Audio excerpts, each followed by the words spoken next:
Hey guys, John Eric Pauli here, continuing to hand out some letter grades for some of the top players in the WTA and ATP tours.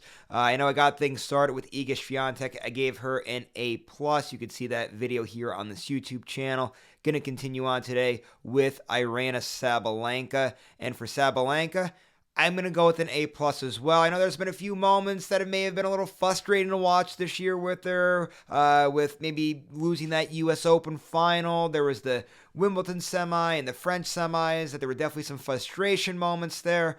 But at the end of the day, when you look at her year as a whole, you got to give her the A+ for it, because she did have a really, really great year. So let's look at some of the numbers here for her on the year. Record 55-14. Not too shabby of a record there for Aryna. Then she also won 3 titles throughout the course of the year. The big one, though, the Australian Open. She finally broke through, won her first Grand Slam title. That was nice to see. That was such a special moment for her, a moment she'll obviously remember for the rest of her life, and had a great tournament there. And she had a great, really, tournament in all 4 of the majors this year. She's the only person that made at least the semis on all 4 of the majors.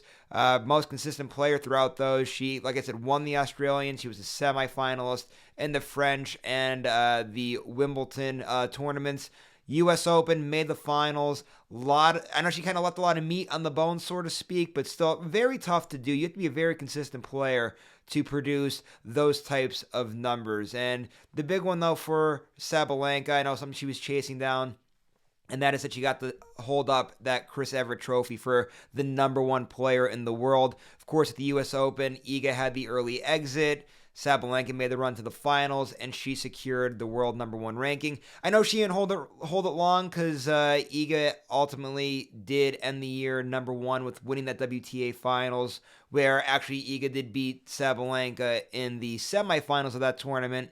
But still, I mean, how do you not give Aryna Sabalenka an A+ with this year, with all the success she had in those Grand Slam tournaments? So, it was a great year for her. I hope she builds upon it. I hope that there's going to be maybe some moments where she gets over that hump and maybe wins a few majors, because she is such a talented player. You're always at the mercy of a racket. Like I said, I know she leaves a lot of meat on the bone sometimes there, but hey, great year for her. It's something to build upon. Hopefully, we'll see her continue the success that she had in 2023 into the 2024 season.